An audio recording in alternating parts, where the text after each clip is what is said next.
నమస్కారం శ్రీధర్ సార్. నమస్తే అండి.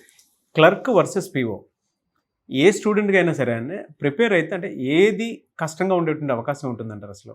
ఎందుకంటే ప్రతి ఒక్కరికి చూసేటప్పుడేమో క్లర్క్ కదా అనుకునేటువంటి అంటే సైకలాజికల్గానే ఒక డామినేటింగ్ థాట్ ఉన్న పిఓ అనే థాట్ ఒకటి కనిపిస్తూ ఉంటుంది మనకి. ఏది ఈజీ అంటారు అసలు? యాక్చువల్గా అండి రెండింటికి సిలబస్ ఒకటే. ఒక 5-6 సంవత్సరాల క్రితం వరకు అయితే క్లర్క్ సిలబస్ వేరు, పిఓ సిలబస్ వేరు ఉండేది. అంటే క్లర్కల్లో ఉన్నది మొత్తం ఉండేది, ఎక్స్ట్రా టాపిక్స్ ఉండేవి పిఓలో. సో ఈ 5, 6, 7, 8 ఇయర్స్లో వచ్చినటువంటి మార్పుల్లో రెండింటి సిలబస్ ఒకటే అయిపోయిందండి. ఎక్కువ మంది పిల్లలు అనుకునేది ఏంటంటే క్లర్క్ ఎగ్జామ్ అంటే క్లర్క్ ఉద్యోగం చిన్నది కాబట్టి ఎగ్జామ్ ఈజీగా ఉంటుంది, పిఓ అంటే శాలరీ ఎక్కువ కాబట్టి దాంట్లో ఎక్కువ ఇబ్బందిగా ఉంటుంది అని అనుకుంటారు. కానీ ఆ మైండ్ సెట్ కరెక్ట్ కాదండి. ఎందుకనంటే రెండిటికి ప్రిలిమినరీ ఎగ్జామ్ 100 మార్క్స్కే ఉంటుంది. రెండిటికి same syllabus, reasoning, arithmetic, English, ఈ 3 సబ్జెక్టులే ఉంటాయి. 30, 35, 35, 30 ఇంగ్లీష్, 35 రీజనింగ్, 35 అర్థమెటిక్. క్లరికల్కి వచ్చేటప్పటికి 70 to 80% కట్ ఆఫ్లు ఉంటాయండి. అంటే 70 మార్కులు 80 మార్కులు కట్ ఆఫ్లో ఉన్నటువంటి ఎగ్జామ్స్ కూడా ఉన్నాయి. అదే పిఓ అయితేనండి కొన్ని ఎగ్జామ్స్లో 40, 45, 50, మ్యాక్సిమం 55% వరకు ఉంటుంది. అంటే అక్కడ 100కి 70, 80 మార్కులు తెచ్చుకోవాల్సిన సందర్భంలో పిఓలో అయితే 50, 55 సరిపోతాయండి. క్లరికల్లోనేమో స్పీడ్ బాగా కావాలి. పిఓలో వచ్చేటప్పటికి స్ట్రాటజీ అండి, మన దగ్గర ఉన్నటువంటి తెలివితేటలు, what to do, what not to do, when to do, when not to do, ఏం చెయ్యాలి, ఏం చేయకూడదు, ఎప్పుడు చేయాలి, ఎప్పుడు చేయకూడదు, ఇది కరెక్ట్గా ప్రాక్టీస్ చేస్తే పిఓ ఉద్యోగం ఈజీ అండి. ఇది ప్రిలిమినరీ గురించి చెప్పుకున్నాం. మెయిన్స్ ఎగ్జామ్ క్లరికల్ 200కి 120, 130 ఆ రేంజ్లో కట్ ఆఫ్లు ఉంటున్నాయండి. అదే పిఓ అయితే 225 మార్కులకి 65 నుంచి 75 మార్క్సే కట్ ఆఫ్ అండి. అంటే ఒక్కసారి మీరు ఇమాజిన్ చేయండి, 200కి 130, 225కి 75, అంటే 75 మార్కులు వస్తే పిఓలు అవుతారండి. కానీ అందరూ అనేది ఏంటంటే ఆ ఎగ్జామ్ టఫ్ అండి. ఎస్, టఫే, దానికే ప్రిపేర్ అవుతాము.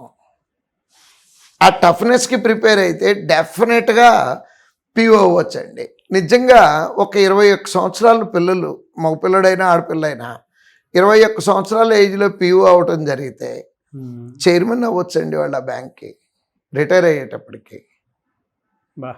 అదే 21 ఏళ్ళ క్లర్క్ అయ్యారనుకోండి, నిదానంగా పిఓ అవ్వటానికి చాలా టైం పడుతుందండి. నెక్స్ట్ ఇంకోటి ఏంటంటే ముందు క్లర్క్ అయిన తర్వాత పిఓ అవుదాం అనుకునే పిల్లలకి నేను చెప్పేది, క్లర్క్కి అయ్యి ఉద్యోగంలో జాయిన్ అయితే చదువుకునే టైం తక్కువ దొరుకుతుందండి.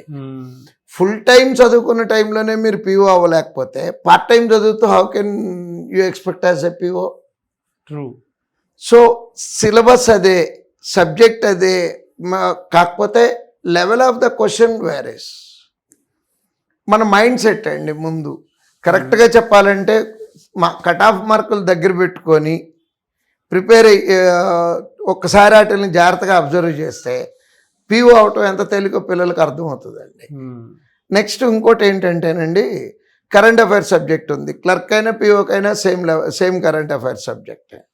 ఈజీగా అంటే అన్ని సబ్జెక్టులు ఒకటే, ఎయిమ్ చేసేటప్పుడు పెద్దదానికి ఎయిమ్ చేస్తే డెఫినెట్గా అచీవ్ చేయడానికి అవకాశం ఉంటుందండి.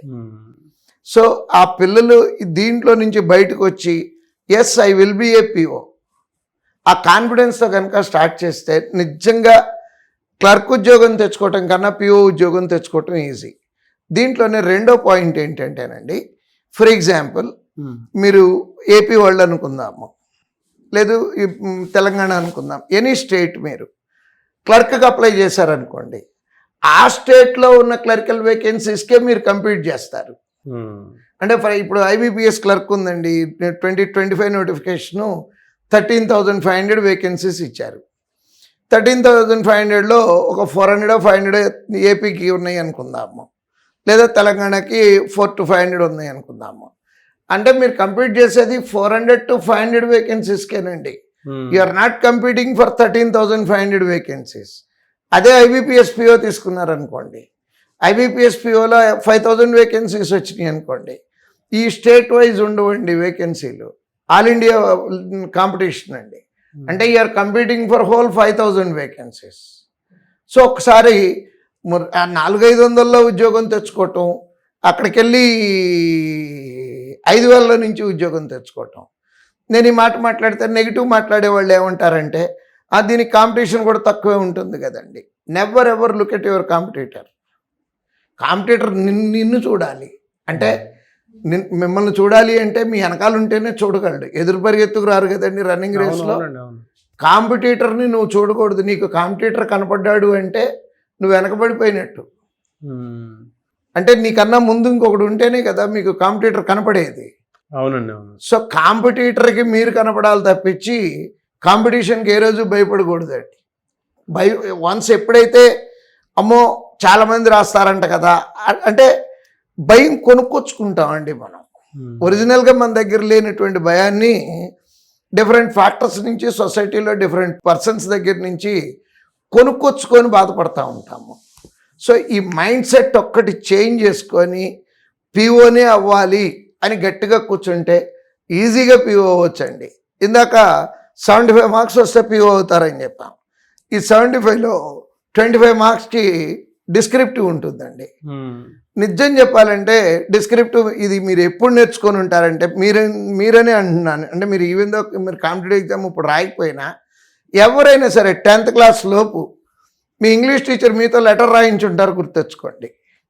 ఎడిటర్కి లెటర్ రాయండి, లేదా మీ ఊళ్ళో డ్రైనేజ్ సిస్టమ్ బాగాలేదని పంచాయతీ ప్రెసిడెంట్కి లెటర్ రాయండి, లేదు న్యూస్ పేపర్ వాళ్ళకి లెటర్ రాయండి అనుకుంటూ లెటర్లు రాయించారండి టీచర్లు. లెటరేనండి రాయాల్సింది ఇక్కడ.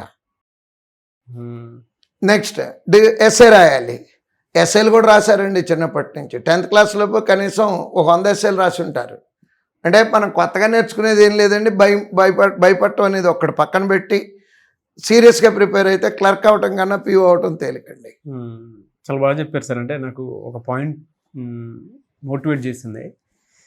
కాంపిటీటర్ నీకు కనిపిస్తున్నాడు అని అంటే నువ్వు వెనకాల ఉన్నావు. Yes, that's it. కాంపిటీటర్కి మనం కనపడాలి అంతే. మనల్ని చూసి ఇంకొకటి భయపడాలి తప్పించి మనం ఇంకొకటి చూసి భయపడకూడదండి. నన్ను బాగా ఇన్స్పైర్ చేసింది సార్ కూడా. థ్యాంక్ యూ అండి. Thank you so much Sridhar sir. Thank you.